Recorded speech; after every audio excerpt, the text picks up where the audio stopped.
साथियों, कभी सोचा है क्यों बुद्ध कहते थे कि सजगता ही जीवन है? क्योंकि जो जागा हुआ है वही सच में जी रहा है, और जो गाफिल है वह जीवित होकर भी मानो मृत है। आज की इस कहानी में हम समझेंगे कैसे एक साधारण घटना में बुद्ध ने सजगता का गहरा रहस्य समझाया। महात्मा गौतम बुद्ध श्रावस्ती में प्रवचन दे रहे थे। प्रतिदिन की तरह बहुत से लोग उपस्थित थे।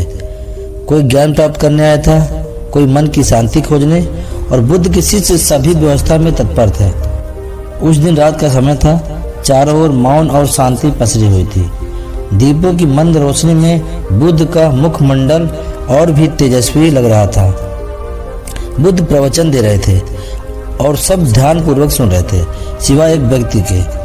वह व्यक्ति जो ठीक सामने बैठा था, बार बार नींद के झोंके ले रहा था। बुद्ध ने थोड़ी देर तक देखा, फिर मुस्कुराकर पूछा, वत्स, सो रहे हो? वह व्यक्ति हड़बड़ाकर बोला, नहीं महात्मा। सभी श्रोता मुस्कुराए और बुद्ध ने फिर प्रवचन शुरू कर दिया। थोड़ी देर बाद वही दृश्य दोबारा हुआ। वह व्यक्ति फिर ऊँघने लगा। बुद्ध ने फिर से पूछा, वत्स, सो रहे हो? वह फिर बोला, नहीं महात्मा। ऐसा कई बार हुआ। 8-10 बार बुद्ध ने यही प्रश्न पूछा और हर बार वही जवाब मिला, नहीं महात्मा। अंत में बुद्ध मुस्कुराए और बोले, वत्स, जीवित हो? इस बार वह व्यक्ति आधे सोए स्वर में बोला, नहीं महात्मा। इतना सुनते ही सभा में हंसी की लहर दौड़ गई। वह व्यक्ति चौंक कर पूरी तरह जाग गया। बुद्ध गंभीर होकर बोले, वत्स, निद्रा में तुम्हारे मुख से सही उत्तर निकल आया है। जो निद्रा में है वह जीवित होकर भी मृत समान है।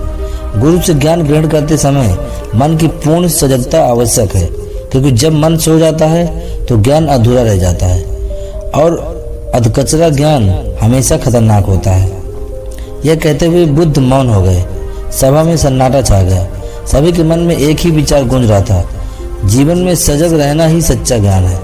साथियों, यह कथा सिर्फ उस व्यक्ति की नहीं, हम सबकी है।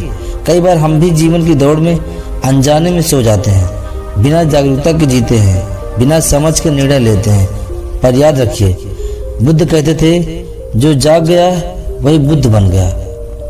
अगर आप भी जीवन में सजगता, शांति और ज्ञान की राह पर चलना चाहते हैं तो इस चैनल बुद्धा माइंडसेट से जुड़िए।